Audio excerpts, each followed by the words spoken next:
कर्ज मत लेना बाबा, बहुत पछताओगे। कर्ज मत लेना बाबा, बहुत पछताओगे। कान पकड़ो, कर्ज नहीं लेना है, बहुत पछताओगे। अगर कर्ज लिया तो बहुत पछताओगे। जी हां, कर्ज लेने की नौबत क्यों आए? मैं कर्ज क्यों लूं? आज दुनिया में देखिए, हर जगह हर कंपनी आपको कर्ज देने के लिए तैयार है। हर कंपनी वो वादे करती है, मैं आपको गोल्ड पे लोन दूंगा, आप अपना सोना रखो, मैं आपको लोन दे रहा हूं। आप अपना घर गिरवी रखो, मैं आपको लोन दे रहा हूं। आप अपनी जमीन को हमारे पास बंधक रख दो, मैं आपको लोन दे रहा हूं। और सर, बगैर किसी परेशानी के, बगैर किसी परेशानी के। ये लोन नहीं बाबा, ये लग रहा है कि मंदिर का प्रसाद हो गया है। सबको बांटे जा रहे हैं, सबको बांटे जा रहे हैं।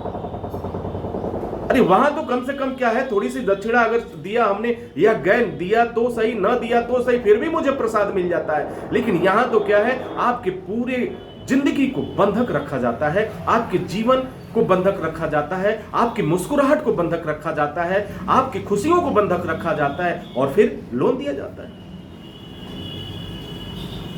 कितना सही है। और हम उस भुलावे में हैं सर, उस भुलावे में हैं। हमें कर्ज चाहिए क्योंकि जरूरत है। दो तरह की परिस्थितियां आती हैं।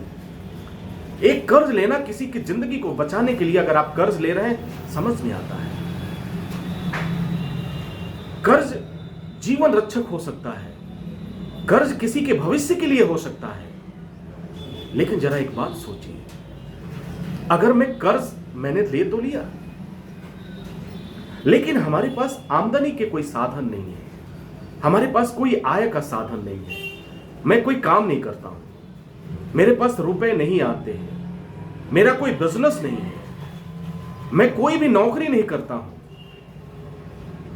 अगर ऐसा व्यक्ति कर्ज लिया, भरेगा कैसे? कैसे भरेगा सर? वो कर्ज भरेगा कैसे? जरा आप सोचो। तो माय डियर फ्रेंड्स, प्लीज, कर्ज लेने से पहले एक बार नहीं, 1000 बार सोचना। कर्ज लेना किसी निश्चित काम के लिए, बिजनेस के लिए, व्यवसाय के लिए समझ में आता है, लेकिन उसका स्वरूप, उसके नेचर को भी जानना बहुत जरूरी है। अगर आपके पास आय के स्रोत हैं, अगर आपके पास उस कर्ज को भरने का रास्ता है, तब तो कर्ज लेना। और अगर कोई रास्ता नहीं दिख रहा है, तो अगर खुदा न खास्ता भूल से कर्ज ले लिया और इस भुलावे में आ गए आप कि चलो गोल्ड रख दिया, लोन ले लेंगे, पैसे मिल जाएंगे आसानी से, करना क्या, चलो रख लेंगे, कल छुड़ा लेंगे। यही तो प्रॉब्लम है सर, छुड़ाओगे कब? मैं एक एग्जांपल देता हूं। मैंने 2 साल पहले एक कंपनी जो दिन रात आप देख रहे हैं प्रचार करती है, बड़े बड़े फिल्म स्टार प्रचार कर रहे हैं, चुटकियों में लोन आपके खाते में, इधर गोल्ड रखा, इधर लो पैसा आपके खाते में। हाँ, चुटकियों में जा रहा है। लेकिन वो ये नहीं बता रहे हैं कि इस चुटकियों के पीछे कहानी क्या है, लोचा क्या है। वो कहते हैं कि हम 1% लेते हैं, इससे ज्यादा नहीं लेते हैं। अगला सोचता है, एक आम आदमी क्या सोचता है सर, एक आम आदमी ये सोचता है कि चलो 1% है, चलो 1 लाख रुपया लिया तो 1% के हिसाब से कितना हो गया, जोड़ लो, 1% है तो 1%, 1 लाख रुपए का 1% आप सोच लीजिए कितना हो गया। बड़ा सोचता है, बड़ा कम पैसा है यार, बहुत कम पैसा है, 1000 रुपया तो देना है, क्या दिक्कत है, 1000 दे देंगे, कोई दिक्कत नहीं। यही तो फंस जाता है, यही तो सबसे बड़ा ट्रैप है इस बिजनेस का। इस पर मैंने एक रिसर्च किया, एक व्यक्ति को लोन दिलाया गया, उसमें था 1 लाख रुपए तक अगर आप लेते हैं तो ठीक है, 1% का लगेगा, ऊपर जाएंगे कुछ परसेंटेज बढ़ जाएंगे। हम लोगों ने सारी बात किया और पीछे उनका जो भी एग्रीमेंट था हम लोगों ने साइन भी कर दिया, अगला ले लिया, मैं भी देखता हूं क्या होता है। एक रिसर्च था। और उसके बाद सर हम लोग जो ईएमआई आती है, ईएमआई क्या, हर महीने आपको उनका इंटरेस्ट देना है। उनका कहना है इंटरेस्ट देते रहिए, कोई बात नहीं, पैसे देते रहिए, आपका सोना सुरक्षित है, रखा हुआ है, जब आइए पूरा पैसा दी जाएगी।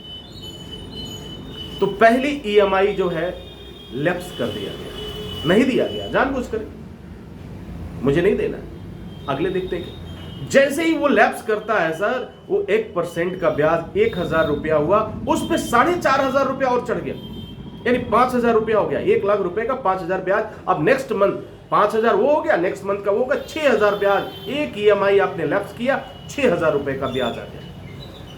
और सर एक चीज और बताऊं, जो आपको कोई कंपनी बताती ही नहीं है, इनका जो रेट होता है ना, रेट ऑफ इंटरेस्ट, ये टाइम के हिसाब से चलता है, सेकेंड के हिसाब से चल रहा है। 1 सेकेंड, 2 सेकेंड, 10 सेकेंड, घंटा हो गया, उसके हिसाब से इनका रेट ऑफ इंटरेस्ट चल रहा है। 1% दे रहे हैं। इन्होंने ये नहीं बताया कि हम 1% 1 साल में लेंगे, 6 महीने में लेंगे, या महीने महीने का लेंगे। ये जो साहूकार होते हैं या और लोग होते हैं, ये तो कम से कम सैकड़ा का हिसाब महीना में लगाते हैं सर। ये क्या लगाते हैं जानते हैं?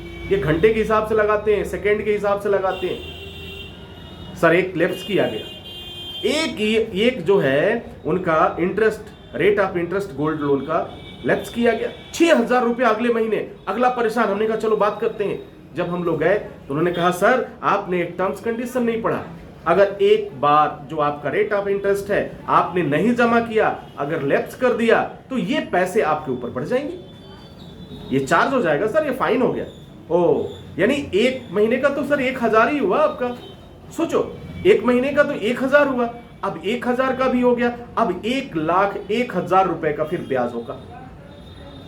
ठीक है, अगर लैप्स कर दिया तो हमने ब्याज, हमने कहा सर उसके बाद भी तो इतना हुआ, इतना तो नहीं हुआ ब्याज आपका। तो उन्होंने कहा सर भाई जो ब्याज हुआ हमारा, जो इंटरेस्ट हुआ वो भी तो हमारे मूलधन में जुड़ेगा।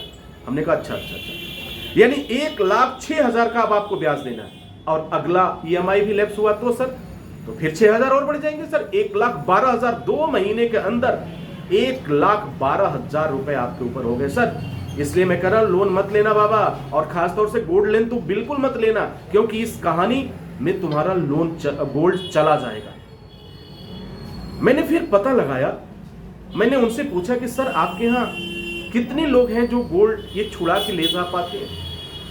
कहा सर सब लोग ले जाते हैं, सब लोग ले जाते हैं। हमने कहा नहीं सर, थोड़ा सा मैं जानना चाहता हूँ, इस महीने कितने लोग लेगा? सर ये नहीं बता सकता। क्यों sir? Security reason. Okay, security reason. मैंने किसी जानने वाले से, जो विश्वसनीय आदमी था, मैंने उससे पूछा अलग से कि सर कितने लोग ले जाते हैं? उसका जवाब सुनकर के आप दंग रह जाएंगे।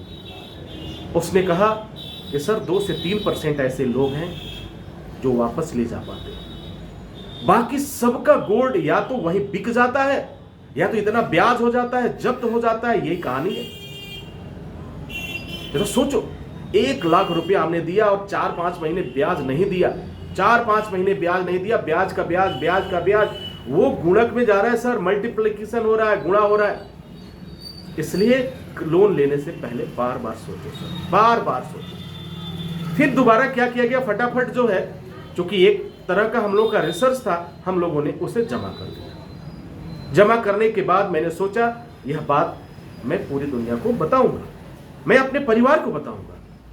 यह हिंदुस्तान मेरा परिवार है, आप भी मेरे परिवार के हिस्सा हैं। आप कभी भी, आप जरा सोचिए, उस गोल्ड को ले जा रहे हैं जो आपके घर में एक सुहाग का प्रतीक है, महिलाओं का एक श्रृंगार है, उसे आप ले जाके बंधक रख रहे हैं। तो खुशियां ही तो बंधक रख रहे हैं सर, मत रखिए, कोई दूसरा रास्ता सोचिए। क्योंकि कर्ज कभी भी किसी वस्तु का सलूशन नहीं है, किसी भी समस्या का सलूशन कर्ज नहीं है। अगर आप कर्ज से सोचते हो कि यह सलूशन है तो ये आपकी भूल है, ये भूल है।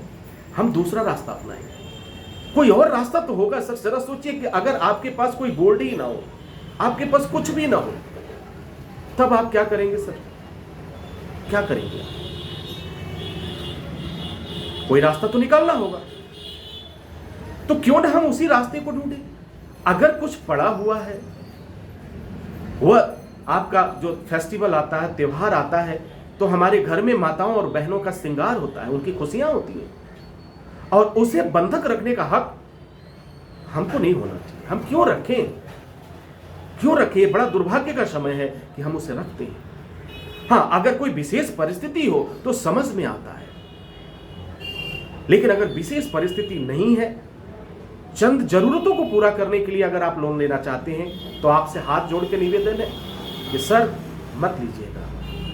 ले तो लेंगे, उसे ला नहीं पाएंगे, वापस नहीं ले पाएंगे, और इंटरेस्ट का इंटरेस्ट बढ़ेगा, इंटरेस्ट का इंटरेस्ट बढ़ेगा, और इनका इंटरेस्ट 24% से लेकर 36% हो जाएगा सर। 36% होता है, जो पीछे इनकी हिडन जो इनकी पॉलिसी है। इसीलिए तो कहता हूं लोन कभी मत लेना बाबा। लोन अगर लेने की आवश्यकता पड़ती है तो गवर्नमेंट्स के जो बैंक है उनसे आप ट्राई करिए, उनका रेट आप इंटरेस्ट भी कर ईयरली है।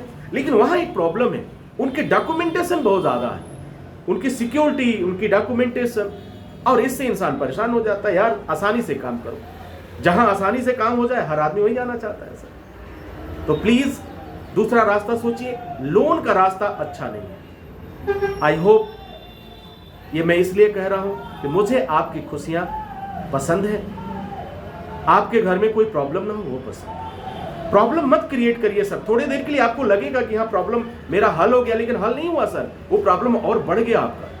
तो प्लीज लोन मत लेना बाबा, बर्बाद हो जाओगे, भर नहीं पाओगे। कोई रास्ता है तुम्हारे पास, बिजनेस का है, तब तो तुम रिस्क ले सकते हो। अगर कोई बिजनेस नहीं है, कोई आमदनी नहीं है, तो फिर लोन मत लेना बाबा, मत लेना। और किसी के भरोसे में आकर, किसी के बहकावे में तो बिल्कुल मत लेना। इसी के साथ इजाजत चाहूंगा। Wish you all the best. आप हमेशा खुश रहें। मैं ऊपर वाले से दुआ करता हूं कि कोई भी परेशानी आपके घर में ना आए। Wish you all the best. Thank you for watching, thank you for learning.